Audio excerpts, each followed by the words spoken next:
Selalu dimulai dengan cara yang sama. Dia memandangmu seolah sudah tahu segalanya, tapi yang dia lihat bukan dirimu. Itu adalah bayangan dari naskah yang sudah dia tulis bahkan sebelum kamu masuk ruangan. Kamu merasakannya, ketidaknyamanan yang halus, tuntutan yang diam, harapan yang tak terucapkan. Seolah kehadiranmu adalah audisi, seolah jiwamu harus mengenakan kostum untuk bisa diterima, dan kamu melakukannya. Kamu tersenyum saat tidak ingin tersenyum. Kamu mengatakan apa yang dia ingin dengar. Kamu menjadi baik, bisa ditebak, dewasa. Tapi semakin banyak yang kamu beri, semakin dia tidak melihat. Kamu tidak sadar, kamu sedang dibentuk sampai kamu menghilang dari dalam. Dia tidak menginginkan seorang pria. Dia menginginkan cermin yang mengatakan bahwa dunianya benar. Dan kamu mengira dicintai, berarti disetujui. Mengira dipilih berarti divalidasi. Mengira dibutuhkan berarti utuh. Tapi cinta sejati tidak pernah meminta kamu menjadi orang lain. Nietzsche berkata bahwa siapa yang memiliki mengapa akan sanggup menghadapi bagaimana. Tapi tidak ada yang mengajarkanmu mengapamu. Mereka mengajarimu untuk menjadi berguna. Mereka mengajarimu menjadi baik. Mereka mengajarimu untuk menyenangkan, efisien, diinginkan, tapi tidak pernah mengatakan bahwa menjadi laki-laki bukanlah tentang pertunjukan. Menjadi laki-laki adalah kehadiran, ketegasan, keheningan yang penuh. Kamu sudah pernah melihat ini. Dia berkata, dia ingin pria yang sensitif. Tapi ketika kamu menangis, dia menjauh. Dia berkata dia mencintai kedalamanmu, tapi dia memilih orang dangkal yang mengabaikannya. Kamu pikir masalahnya adalah kamu terlalu berlebihan. Tapi masalahnya adalah kamu tidak pernah sepenuhnya menjadi dirimu sendiri. Kamu pikir kamu memainkan permainan. Tapi permainanlah yang sedang memainkanku. Karena setiap kali kamu menjadi pria ideal, kamu membunuh pria yang sejati. Dan pembunuhan harian ini membuatmu tak terlihat olehnya. Dan tak tertahankan bagi dirimu sendiri. Tak ada pria yang bisa bertahan hidup dengan menjadi objek validasi. Dan setiap kali kamu bergantung pada pandangan dia untuk mengenali dirimu, kamu menandatangani surat pernyataan penjara emosional. Karena selama dia menjadi cerminmu, kamu akan membenci diri atas setiap pantulan yang retak.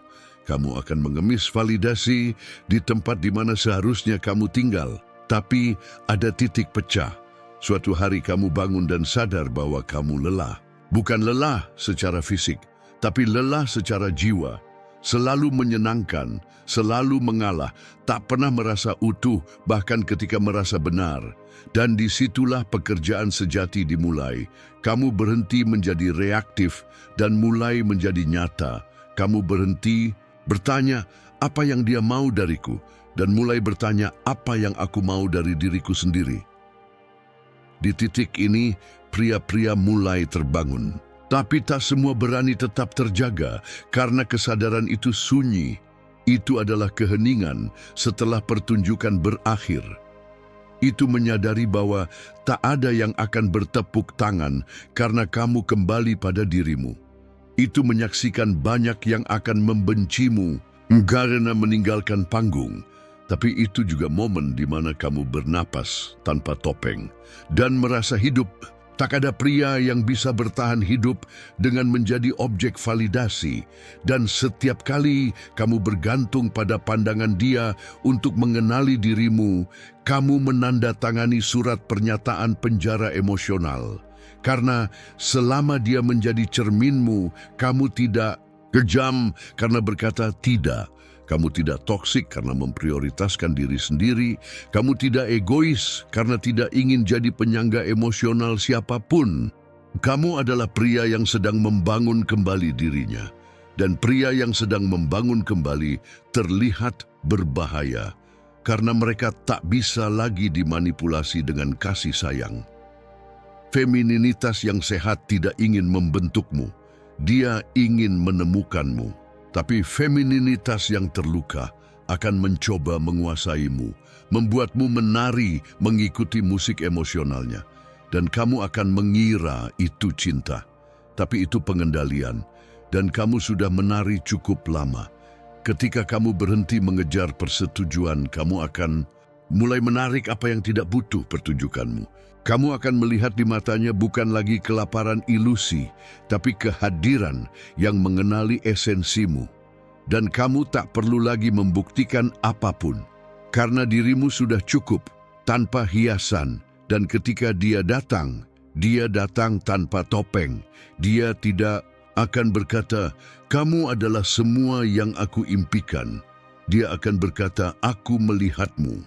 Dan itu akan lebih berharga dari semua pujian, karena akhirnya kamu ditemukan tanpa perlu tersesat. Tapi ini yang tak ada yang berani katakan, kamu hanya akan menemukan wanita seperti itu setelah kehilangan semua yang lainnya. Karena untuk mengenal cinta sejati, kamu harus mengubur semua cinta palsu. Termasuk cinta akan diterima, dan kemudian kamu tidak akan lagi menjadi aktor, tidak akan lagi jadi budak ekspektasi orang lain. Kamu akan menjadi kehadiran, diam yang berbobot, pria yang menopang namanya sendiri, tapi jalan ini tak punya kemewahan. Ia tak membawa pujian, tak mendatangkan status. Ini padang gurun, puasa dari keinginan untuk disukai. Ini malam-malam tanpa tidur, hanya ditemani jeritan batin sendiri. Ini belajar tidur tanpa pelukan dan tetap bangun sebagai pria utuh. Ini mati tanpa mati, hanya untuk lahir kembali tanpa butuh penonton. Kamu akan ingat semua dirimu yang pernah kamu kenakan. Si lucu, si pengertian, si sempurna. Masing-masing adalah topeng. Masing-masing adalah batu bata yang menjauhkanmu dari dirimu sendiri. Dan akan tiba saat kamu menatap cermin dan untuk pertama kalinya tidak melihat pantulan, tapi seorang pria. Pria sejati tidak sempurna. Mereka gagal, ragu, takut. Tapi mereka tidak berpura-pura lagi. Dan itulah yang membuat mereka bisa dipercaya. Mereka tak menjanjikan langit, tapi mereka hadir, dan itu cukup. Carl Jung menyebut ini individuasi. Tapi dalam kenyataan, ini adalah kelahiran. Kamu melahirkan dirimu sendiri, berdarah ke dalam, merobek ego. Dan dari seberang sana bukan keluar pahlawan, tapi pria telanjang, dengan jiwanya bersih untuk pertama kalinya. Dan ini kenyataan paling brutal. Dia tidak akan benar-benar mencintaimu sampai kamu benar-benar mencintai dirimu sendiri terlebih dahulu. Dan bukan soal menyukai wajahmu di cermin. Ini soal menghormati dirimu cukup untuk kehilangan segalanya. Daripada kehilangan dirimu sendiri lagi, kehilangan itu bukan akhir. Itu awal. Jatuh akan mengajarkan lebih dari kemenangan. Kesepian akan menunjukkan seberapa kuat dirimu. Ketiadaannya akan menyisakan ruang untuk akhirnya kamu muncul.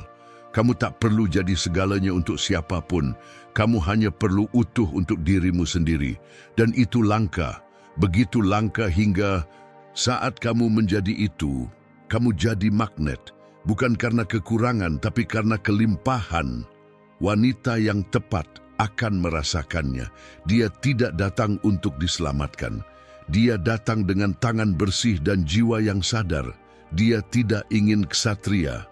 Dia ingin sahabat, dan bersama-sama kalian tak akan berakting, kalian hanya akan berjalan